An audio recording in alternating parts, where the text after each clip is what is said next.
Oh, hey, how's it going? We're here again. I am starting a podcast, let's call it, and I am going to be inviting a different person on every single day. And today I have a guest. His name is Darryl. I'm going to be bringing him on here in a moment. Just got to find where he is. And when he jumps on live, we'll do this. So let's start it off. Good morning, good afternoon, good night. I hope you're doing well, and I hope that wherever you are is doing good for you. It's me, it's Paul Carpenter. And today I'm going to call it, let's call this In the Road and On the Waves. 20 years ago, I came up with that one. Here on Facebook with me. And the idea of the show is to bring on a different person that I've met throughout the years, and show off whatever they are doing in today's world. Maybe even do a little background on how we got to who they are and all that good stuff. So let's see what's going on here. Let's try and bring him on. I haven't seen him yet. And Scooby-Doo.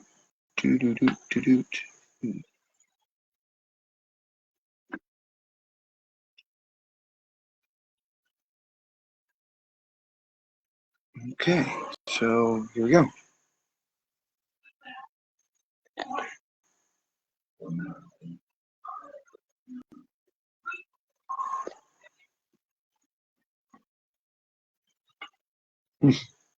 Okay, well, he hasn't joined, so let's see what's going on.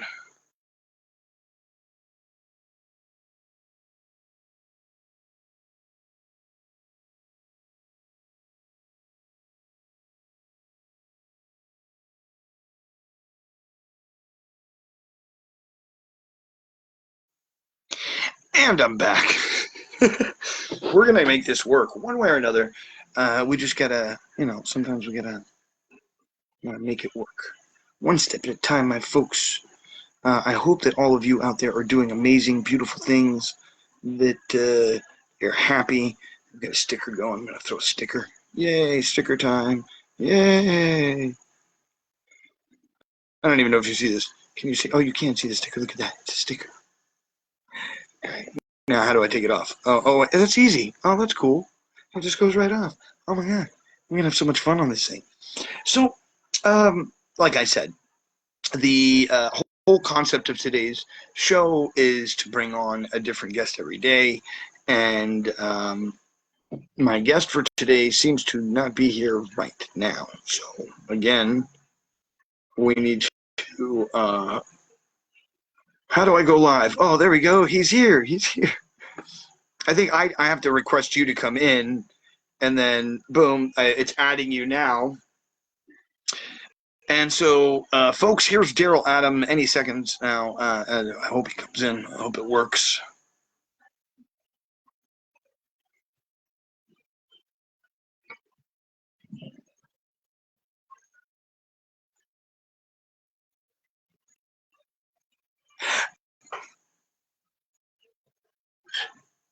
Okay, good. So that was good. It didn't work.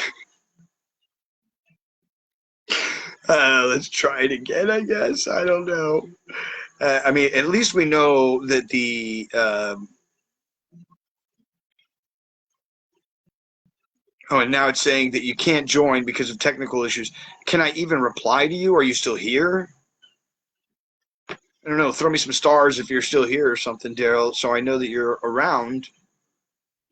And if you're not, then I guess, I don't know, go back out, come back in. I don't know what's going on here in Facebook Lives. Oh, here we go. Now, okay, here we go. Saying that you want to request, add them, trying to add you now. See what happens. Yes, we're in. There we go. There it is. There we go. How you doing? So good, man. I'm doing very, very good. I'm going to now, on top of all of these, I'm going to put that entire post that you gave me that gives the Owwll. Uh-huh. So that's going to be in the description down below. But Darryl Adams, please tell me a little bit about yourself. Fill in the audience who does watch this later, or if anybody is watching live. Yeah. How did you get to the point of where you're at now? You seem to have had in a very short amount of time, like in a week, you had this amazing climb on the Owwll platform. Yeah. But more than that, what I was wanting to get into was uh, a side note of this, which is you have seemed to do this many times. I've watched you do it. And you are able to go from like seemingly nothing to something in these real short breaks. And so that's really what's more interesting to me. No offense, because I'm totally going to get into the Owwll thing and I want to know more. Uh, Um, but that aspect of you is super like inspiring to me, and I think that anybody who would watch this would be that would be the thing that they would want to know about you. As far as like how I look at you, when I look at you, and let me explain to everybody who's there at home. Darryl, about 2 years ago, I think we met around that time, and it was more than that. you yeah, I think it's more than that. But you started doing NFT, like these beautiful like circular kind of like planetary looking things that all had different feelings, and then you started doing like selling them as like flags, like LGBTQ type flags and different things, and it just blew up. Like literally, I mean, you went from zero to I think you made like $5,000 on a painting or something like that. You were pumping these things out like crazy, and then from one second to another you kind of dropped it, and then you went into this other thing, and then you went into your physical body thing and doing that kind of action, and then you went into your competition, you got into the top 15 again, going from zero to flip really quickly. So there's just these things that you do this very big jumps very quick, and they're super inspiring to me because uh, I'm like, how do you go? How do you do that? That's my question. Uh, So how do you do it's that? uh, so like there's this survival thing inside of all of us, right? This desire to express what is inside, right? Sometimes you can't shut it up, and that's something like you go back in history. You have Van Gogh, who's so creative, and he tries to express his love in ways like cutting his ear off. I mean, that's pretty crazy. Um, I don't know, to be honest. I just have these bouts of inspiration that I can't kind of ignore. Um, it sucks because it throws me off track with my life goals. I just want to be a dad. Mhm. Dad, I want to take care of my son, but I want to be Right. more. I want to be more. Um, it's just a desire, man. I just try my best to be more and try my best to create value in myself and show that to other people and try to get them interested in my goals, which is to share the beauty of life. Really, there's so many Right. struggles. Right. People put barriers, and they put these I can't do it because of blah blah blah blah. I can't do this because of blah blah blah blah blah. It's just an excuse. It's a mental barrier, and as soon as you get over those mental barriers, which yes, you're going to experience pain if you have arthritis. I mean, I pop my fingers every time I go to the gym. It doesn't feel great. I have to go through it to get the nitric acid out of my knuckles. I need to have that loose feeling. I need to be able to be relaxed. Getting those joints popped and open, it hurts, but it's important. Right. So it's just a barrier. Just get over the barriers, man. Mental barriers are hard to Yeah. get. So there's a thing recently that I heard from a friend of mine, and I really uh, I kind of clicked into it very deeply with what he said. He said a lot of therapists will deal with your trauma and your past, and I feel that there's no reason to deal with it because we're here today. Exactly. Well, I mean, the past does come back to haunt you because you have your own demons you've got to fight with. Like with me, I've got my traumas. I've got my own problems. I've got my own mental barriers that I have problems with every single day. But I still have to Mm-hmm. go through those, and I have to exercise those demons. Exercise, funny. But you have to get those demons out. You have to acknowledge them. You have to know that, yes, I have depression, and this is why. Yes, I have PTSD, and this is why. But that's not going to stop me from living my life. Right. It's not. Right. You know, so in the last week or so, I've spent about 5 days in a very heavy amount of mushroom usage. Okay. And I have found that there are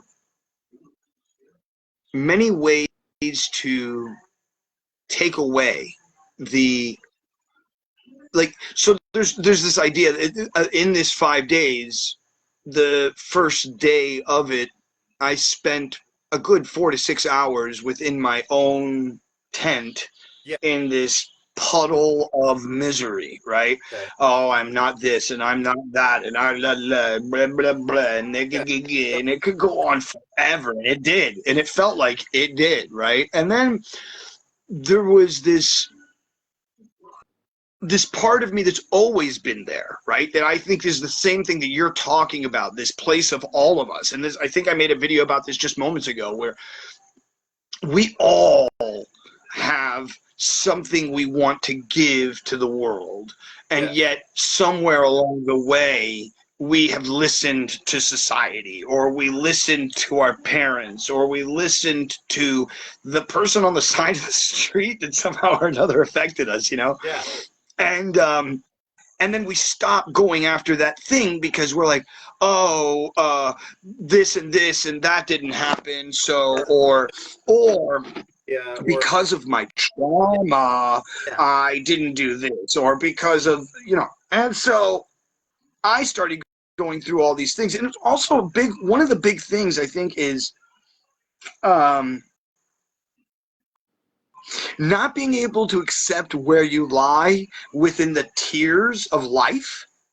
And that's just the way things are. Like, if you are, you're not, let's just say, let's go with me, okay? I may not be the worst magician in the world. Yet again, I may not be the most amazing magician in the world either, in the sense of, like, I'm not, like, I don't know, Shin Lim or a David Copperfield or a David Blaine or some multi-million-dollar magician, right? So, because a lot of us want to place success at this amount of money. So that's our tier level, right? You know, I just went from not being very good as a magician to all of a sudden he's really good because he makes money. Right, and that doesn't necessarily mean that he's that great. You know what I mean? So it's not about that either. So what is it really then about? Is it about the skill level? Because if you think about that, there's many magicians that are super skilled and amazing at what they do, and yet they don't get there, right? So it's not that either. So it's not that success is a monetary thing. It's not that success is a how good you are at the act of the thing that you're doing. It has nothing to do with any of those things. It's an internal document that you plead on yourself. When I feel that I've reached a certain place, if I feel good, then great. And if I'm not the greatest at it, that's the success. It's all in your head, man. But I think true success in the end of it all is when you inspire others through just being yourself. Whether that is the performing self of you or the you at the supermarket, picking up whatever, or dry cleaner, whatever, just out and about in the world, that whenever you do something throughout your day, picking up a piece of trash on the ground and just throwing it in the garbage, and you're not thinking when you're doing these things. It's that part of you that ultimately is the thing that inspires others. And the only way I can express it is the way that happened when I was at this event. The first day was absolute chaos, right? I mean, absolute chaos for me. The whole night, everything. And then the next morning, actually that night, I met a couple, and I'm just a puddle at this point. And I'm I just got to the bathroom. I don't know what happened. I'm like, thing. The guy's like, happy boogie.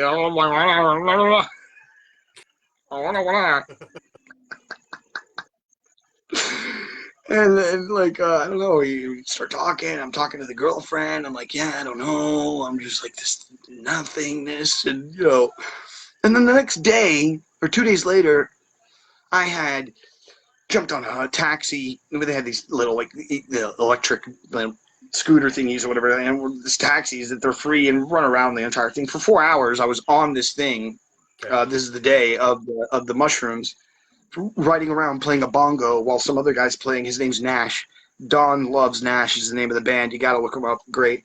But Great time. he's sitting there playing guitar, and for 4 hours we're riding around this encampment that we're at, inspiring people, just kind of starting the vibe of the next 5 days, right? And then him and I both collapse at the same time because we took almost the same amount of mushrooms, like just a handful, just an absolute stupidity of amount of, and there's the blue penis envy, which is like a super, super, super strong version of just stupidity on its level. But it was all meant to be, right? It was all, this wouldn't have, this moment, me making this with you right now would not have happened if it was not for this weekend. Exactly. And it happened because through my wandering in this forest and being at these different events and things that are going on, I meet this woman, and she's like, "You're Paul Carpenter." And I'm like, "Yeah." And she's like, "Yo, I've been watching your videos for like 2 years. Your friend who brought you here was posting your videos on his page. And I started watching them, and like, yo, you changed my life." And she's like, "It's really weird to hang out with you right now because I've watched you so much and seen so much of your content." She's like, "This is the first time that I've ever met like an internet famous person." And I'm like, "I'm not internet famous, bro." To her, you were. Yeah. But to her, and let me go back to my scale a second ago, and where you lie within that scale, and the greatness that you are to someone within that scale. Okay. Of wherever you lie within the thing of life. Like I may not be Elon Musk, but to her, I'm fucking Elon Musk. Yeah. You know what I mean? Like on some level, on some like inspirational kind of thing, or whatever. I'm not Elon Musk, but you know what I mean.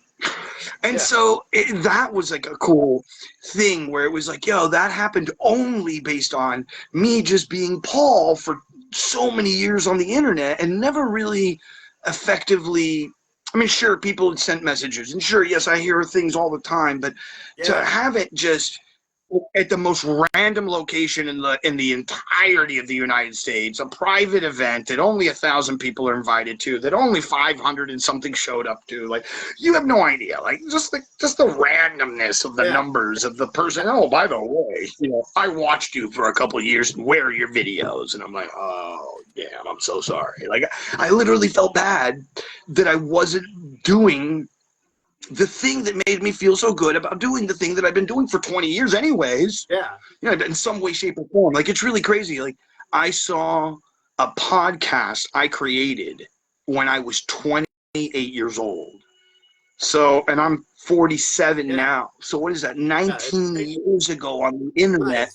Right. I created a podcast. Yeah, it's like, and I'm like, how can I only have 6,000 followers? It makes no sense to me. Like, it's like, that makes no sense. And then also, you have to also realize. That's a big number. Hold on. And you also have to think, though. Yeah, 6,000 is a big number, or almost 7,000 is a good number, and you can't say that it's not. And there are people who watch it, and I do get views, and there are things that go, 30,000 and 40,000 views, the things that I'm posting. So you can't like, hey, that's not cool. I'm not getting what it's that expectation. There's that expectation of wanting more, which breeds the sadness, right? And I always say expectations breed sadness. That is true. If you expect something out of this thing, and you have to also, like, I'm broadcasting this on 26 different profiles right now. Okay. that they're cross. This is something that Facebook allows you to do when you do an event. And you post it, it allows you to cross-platform it and put it into groups and post in those groups like, hey, the show's starting now kind of thing. Yeah. And there's nobody watching. Darryl, that's mind-boggling to me. You know, but the thing is, I also know that when this is posted and left, it will be watched. Like, I know that. Like, I've seen it happen. I've seen 200, 300, 400 views in every video that I do that's a live video, you know. So that's exciting. But there's also this, like, pleading inside of me that comes, like, almost like I don't want to say it out loud, but maybe I should, which is, like, share the video, post it, you know, all that stuff. You know, and you have to think that maybe sometimes people don't recognize it. We're so busy. We're all so busy, man. With so many things going on that we don't think about sharing, or we don't think about going to our friends who are, you know, making a new product or something that they're trying to do for themselves. And so that was my attempt immediately with this. When I saw that you were doing your thing, I was like, oh, well, let me promote Darryl's thing. And man, I'm going to download Owwll as well. And I already had in the past, by the way. And I just never went with it, you know?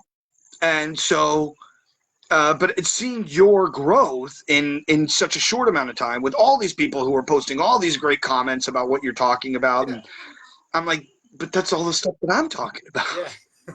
Yeah. So it's like, why am I not on Owwll? I get some of the inspiration from you, so you know that. And I've told you that many times. Thank you. Yeah, I appreciate you, man. I love you, bro. And I know that might be the case. But I'm getting inspired by you again. From this thing that you did, and all of the support that you're getting from all these people who are connected to you in some way, shape, or form, or have watched a video or had a conversation with you through Owwll. And so it's cool. It's very cool. And I love that you're using their own platform to promote the own platform, to promote yourself, to get yourself more clients, which is the idea, right, of the platform in and of itself. Yeah. So I guess at this point, go ahead. Sorry, right now I'm just trying to use the platform because I have a really good idea that has been coming to me for like the past 2 years. It's been in my dream journal about how AI is affecting society. And it's not bad to think about the bad things that could happen, because there's always good things that come after bad things. So in my book, it basically talks about how our society goes into a age of forgetting, where AI takes over, destroys the books, we forget how to read, and controls the information that we get in our brains through our phones, of course, and any other system that is AI supported, Bluetooth enabled stuff. So that's going to be the plot of the majority of the first 2 or 3 books of the character development of this guy named DJ, which is ironic, but he's the dedicated juxtaposition. He is the bridge between humanity and AI, the first AI human hybrid, organic and able to die, but also is connected to the AI network. So able to live forever because his consciousness, if you will, is connected to the thing. And got it. Perfect. Cool. Very cool. So so this is like a fictional book concept that you're writing. Yes, it's a science fiction concept novel based off of the current events today. I'm going to use the current events to develop the character, because it is going to have to be developed based off of the current events. And then the plot twist is going to happen in Paradox Shift, which is the 5th book. There's going to be a big plot twist. It's going to be very scientific. And it's going to be this idea that we think faster than light. We think light travels. So therefore, why can't we think faster than time? And why can't we think into the future enough to affect the present the way we want to affect it, rather than allowing our reactions to affect it? Or be affected by instead of affecting, right? Instead of affecting, I get it. Instead of being affected, I should say be affecting towards the thing. And I think that that's actually again, going back to my weekend, that was exactly what happened, right? So at one point, I met a magician who was there, and his name is, well, I don't know if I should tell his name. Yeah, whatever, doesn't matter.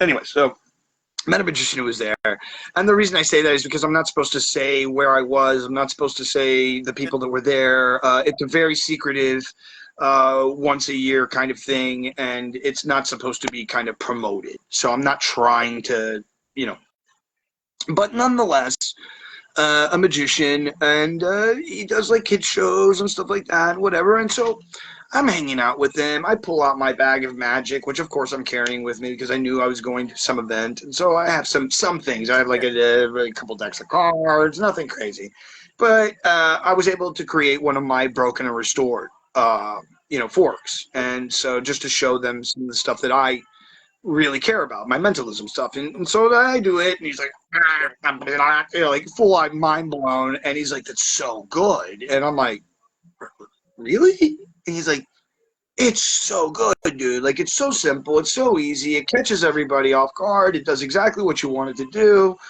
Yeah, broken and restored is a great trick. And I was like, cool. And I went to where they had like this bin of forks, and I pull out more, and I make one for him, and I make one for this other magician that's there, who's actually a hypnotist and has studied with like everybody. And somewhere along the way, he's like, oh, I'm going to do a kid show at like 2 o'clock. And I'm there, you know, and I watched the whole show, and it's great. And we're just jamming magic, right? And he's like, you know, you should do a show. And I was like, yeah, okay, yeah, maybe I'll do something. He's like, yeah, maybe a hypnosis show. And I was like, whoa, I haven't done one of those in like 10 years. And he's like, well, he's like, then you should definitely do it. He's like, then you should definitely do it. And I was like, okay, yeah, sure, okay. And then some kids were like, oh, hypnosis show, I totally want to do it, you know. And then someone else heard about it, whatever. And then it didn't happen. And so I just let it fly and whatever. And then the next day, which was like kind of like the day where everybody else was gone, but it was just enough of us to be there, I did this like potluck thing, and then I decided to perform, and I did a hypnosis show, and it was filmed, and this hypnotist guy saw it. But to get to the point of my whole thing was, this magician that I showed the trick to, not the hypnotist guy, but the other one, comes up to me and he says, hey man, you are the reason this event for me was so good.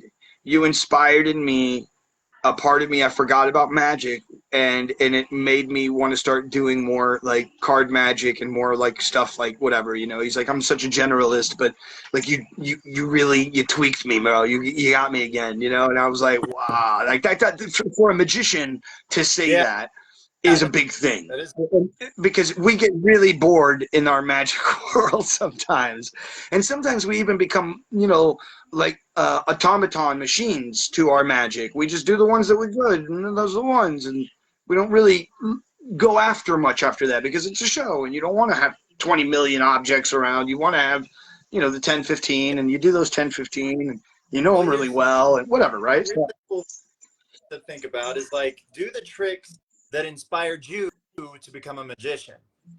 Like, I'm still trying to figure out the 5 razor blades on my tongue with the string. You know, I really want to do that. It was pretty much the very first magic trick that inspired.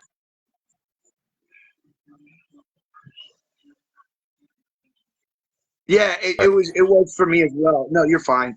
It was for me as well. It was one of those effects that, you know, did he really just swallow a bunch of razor blades? Did he really just swallow a string? And did he really tie them all together in his stomach and pull them out? How did he do that? You know, yeah, of course.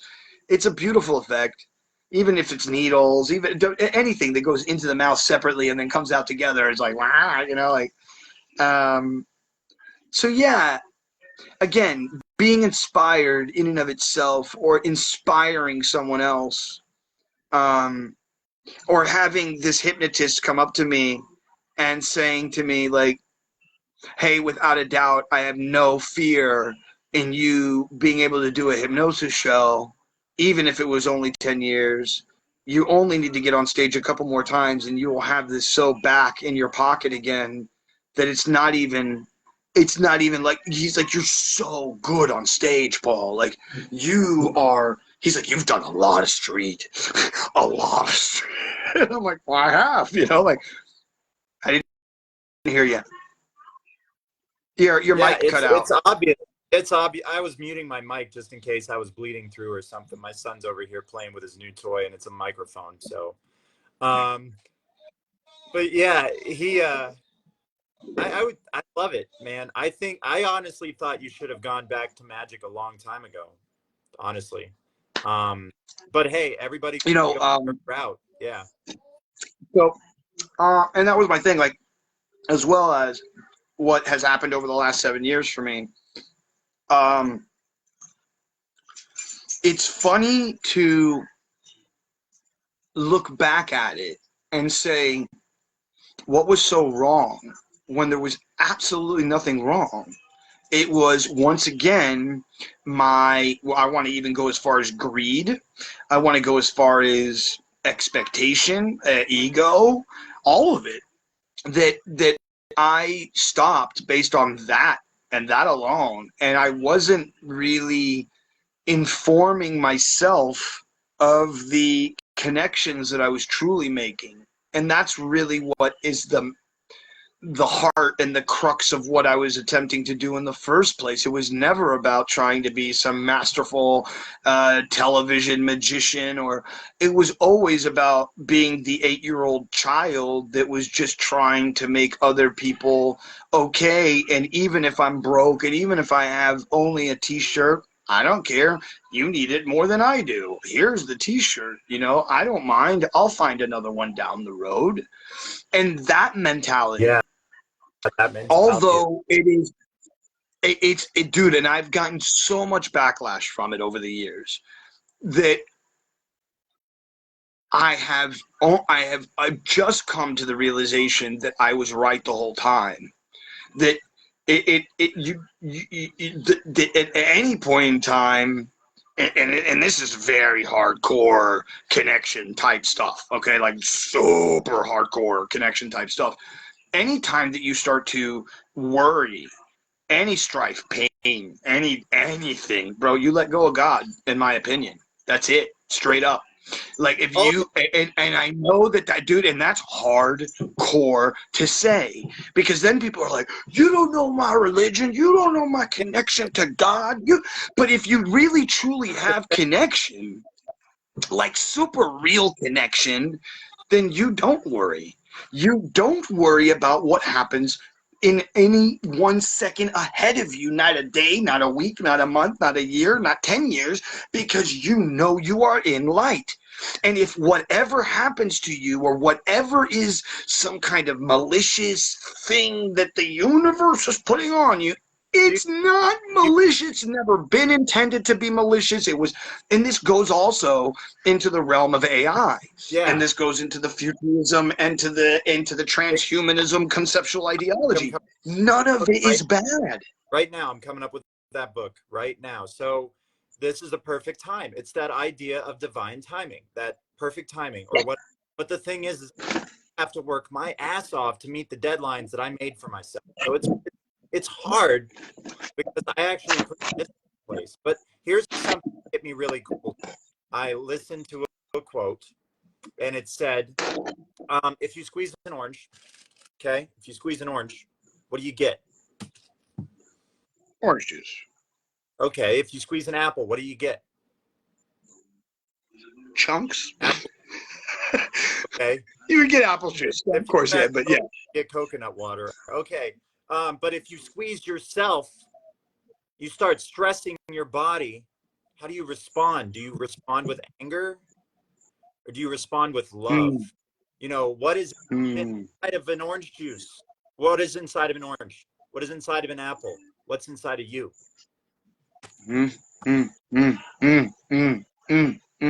Because what's in right, like, how are you? And that was the question that I asked today, which is like, what's stopping you from achieving your goals? And my answer is not believing in yourself. Yeah. That's it. It has nothing to do with anything else. It's not the outside noise. It's not the person who's holding you back, or the corporate mongoloids who are stopping people from viewing my content. Right It there. has nothing to do with any of that. It has to do with me. It has to do with my own mindset, my own ability to believe in me, my own ability to, and I said this earlier, believe in my own heart. Yeah, but just love yourself. Love yourself. Love where you are. And Because not. right? You forgive everybody. What's that? In the shit, you forgive everybody. So It doesn't matter who but they are and what they did. they try to 100%. do and you get angry. It's okay. Yeah, and this was I spoke to this guy who was at this event as well, and by chance, of course, he's this hardcore badass. Like, there were so many badass people at this thing, dude. It's heavy, bro. It's heavy, bro. It's heavy. And so, I mean, people who worked for Google, people, I mean, crazy stuff, right? You know, like things that you're like, really, like you. And then you look them up afterwards and you're like, oh my God, that guy, you know? It's crazy.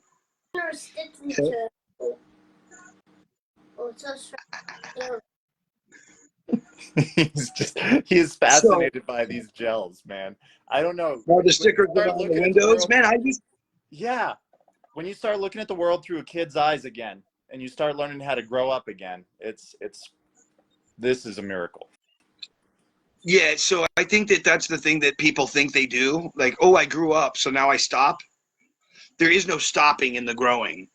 Like, a tree doesn't stop growing, a plant doesn't stop growing, nothing stops growing, nothing goes through its, you know. But people somehow or another think that, oh, at 35 or at 40, I'm supposed to be this, or I'm supposed to have this, or I'm supposed, and that's not the journey, you know. A journey is all about, you know, evolving. And I get flack for saying this, but I say the difference between an artisan and an artist is evolution. Like, an artisan only makes the same cup over and over and over. That's an artisan, right? He's only making one style of thing. An artist is evolving the cup in some way, shape, or form. As time, And they're making changes to the cup that move with the times. Whatever, and let's say, yeah, like the telescopes that we make now are made with different materials than we had back in the 70s because we've made advancements in production. So we're using the materials that we have now to make better things now to do the same things we had back then. An artisan who used to make like the Hubble Space Telescope, but now it's the James Webb Space Telescope. So yeah, I don't know that. I don't know, something as specific as like those telescopes might not be considered artisanry. I don't know. Because there's only yeah, one you of get them. one special, So yeah. I think that in my mind, artisan is, I go and I see a guy and he only makes a certain type of chair. And when I go to his store, there's 5,000 of those chairs and only those chairs. You know, that's an artisan to my mind. Where on other things, it's not like that to me. I think that an artist is constantly progressing in each piece that he makes. Or at least finding something that fits after working at something for a certain amount of time and doing a series of that work, because, oh man, now I know how this works and I know how this piece works, and if I mix these two together, I can make this awesome piece of art that nobody else is making. That's an artist. You know, and I get a lot of flack for that, but I really hold dear to that statement because I feel like it's really true. Sorry, your mic is off again. The idea of experimenting with your materials. Right, exactly. And then also, I heard this quote recently. I think it was from one of the guys from Shark Tank, the one who owns the Mavericks. What's his name? But nonetheless. I actually have been living in a cave, simply like coming up with Anyways, ideas. it doesn't really matter. Right, it doesn't really matter. The quote is what really matters here, and he's like, you only have to be right once. Like, you really, and that's it. But you can't be right once if you're not willing to fail millions of times or hundreds of times or whatever. It doesn't, like, you're going to fail. Like what's up with it? Like, this is like this, like the stand-up comedian who thinks he's going to go on stage and be like the GOAT right off the bat. It's never going to happen, bro. You realize that everybody's failing as they're moving along with life. That's the thing, is we don't know everything yet. We still don't know it. Right. We still don't know why we're here. We don't know any of that stuff. So therefore, we're still failing every day in learning. So why are we stopping? We don't stop learning, do we? Well, I mean, some of us do. We get caught in our own trap, in our own brain of that whole old dogs can't learn new tricks. But here's the thing. If you stop learning new tricks to learn and practice, you're going to lose it, which is part of my plot of my book. Like, in 10 years, you don't even know what could happen in 10 years. AI could take over. They could brainwash us just like a parasite from a cricket. We'll brainwash the cricket, throw them into a thing, drown them, just so that they can survive longer. But they destroy the host, Yep. And Or even that idea of have you ever heard the idea of the flea jumping concept? This was really crazy. So this has actually been a scientific thing. So they can take a flea and they can measure the flea's jumping height, and let's say it's 56 inches. It's obviously crazy, but let's just say that's what it is, right? And then they put it into a jar, and they top the jar off, and then the flea can only jump up 36. As soon as that flea has children, those children can only jump 36. Even though technically they're supposed to be able to jump to 52. Yep. Because they were brought into a limit. And even if you take them out of the jar afterwards, they still can only jump 36, even though they're supposed to be able to jump 52. Do you think that's why this country is so systemic with their policies? And I mean that as in 100%. Systemic, racially 100%. systemic as far as financially. They put limits on finances. They put limits on social status. They put limits on like gender statuses. I mean, that's a huge thing right now with the LGBT. So I think it's horrible. I think part of it is elitism, right? So the only way to join the group is to go through all the hoops that you can go through so that you can say, hey, now look at where I'm at. I'm no longer part of these things because I'm above those things because I've learned the tricks of the thing. And I think that that's really what that is.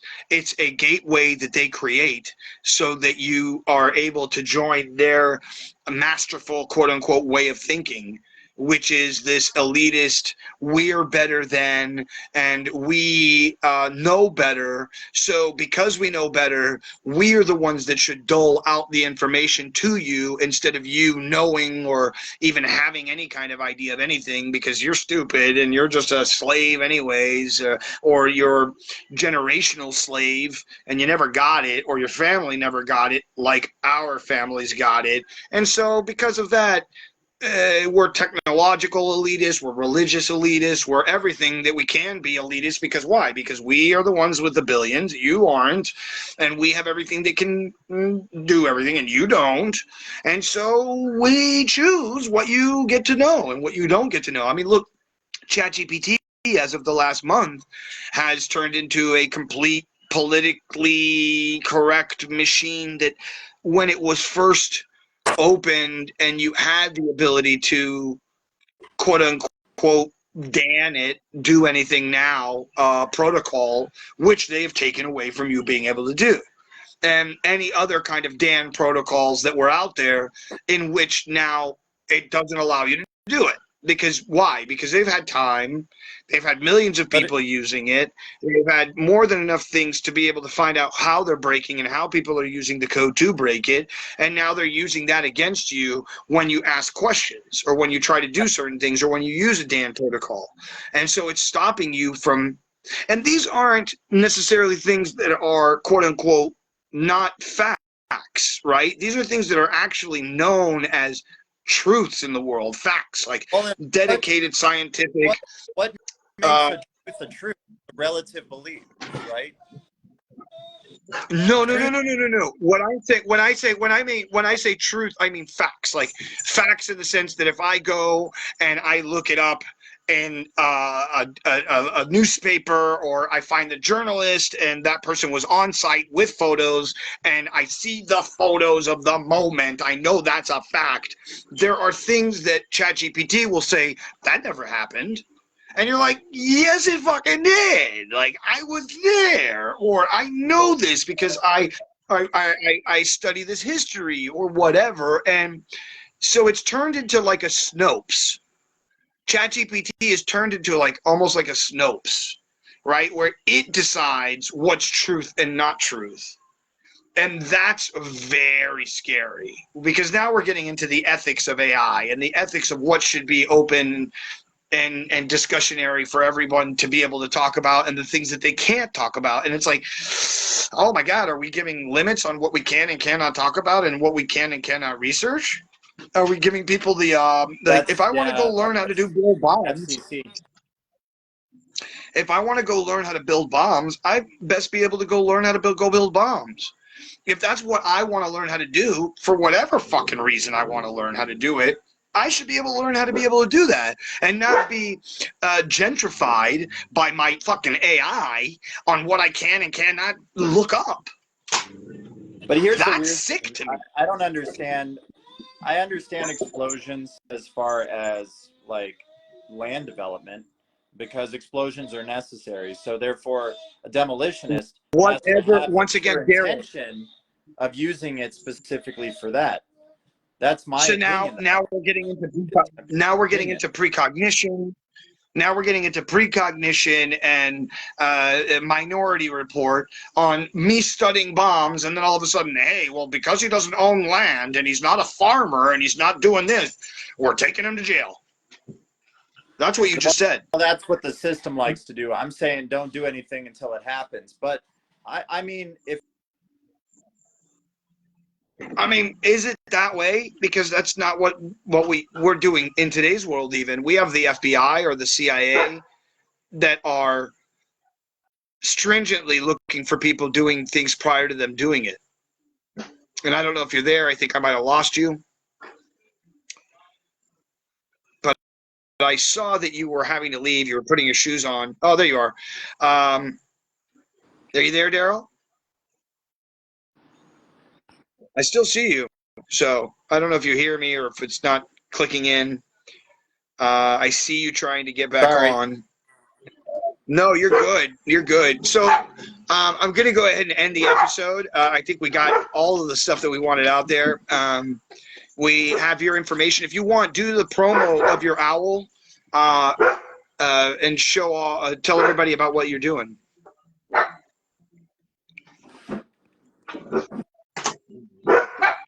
Your mic's on.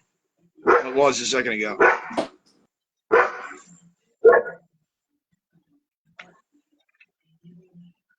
Are you typing right now? Is that what you're doing?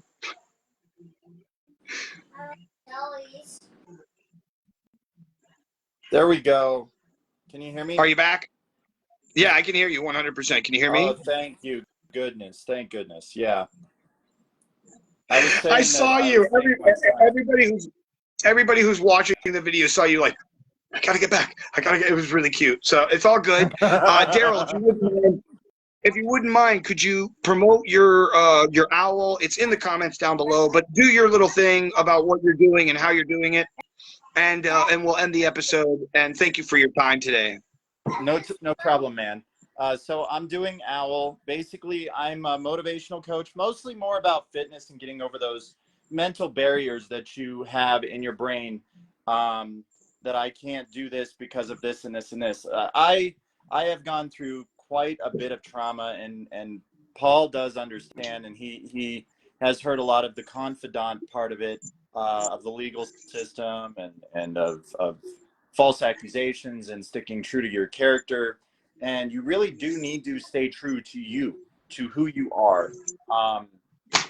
And God put it in our hearts. And I know I'm not hugely religious, but I do know that we are not alone in the world. And therefore, I believe in a higher power that I believe is named God or Shiva or Buddha or whatever. he, she, Gaia, it, or higher whatever, being, right? whatever. And I believe in the lessons that the Bible teaches. So the lesson that I learned from Isaiah 51:7 is that God put it on your heart what is right and wrong. And therefore, you know what is right or wrong. And when you make a decision, what your intention is behind that decision. And stay true to the love that is inside of you, the love that you want to spread when you make decisions, and try to think faster than time. Think about what that consequence is going to do. If you try to use that intention to make something happen, if you have a selfish intention, that selfish decision is going to come back to bite you. That karma Yep. is going to come Yep. back in some way, shape, or form. If you lie about Yep. something, that lie is going to come back and haunt you. If you Haunt steal you. something, Yep. that stolen property is going to come back. It's going to haunt you. It's your conscience telling you you did wrong. So just fess up to it, accept it, learn how to move past it, and be a good person. And that's what I try to do. And fitness is the way that I Yep. try to induce that stress in the body so that you can move past those mental barriers. And call me on Yep. Owwll if you need any help getting over those. I do have a code. It's It's in there. DA604154. Yeah. I already put it. It's in the comments down below. So anybody who sees this video, it's there. All right. I love you, man. I got you. Love you, Darryl. I'll see you soon, man. And have a Love good it. day, okay? All right. Have a good one. And I'll see you on the Later. other side. Yes, you will.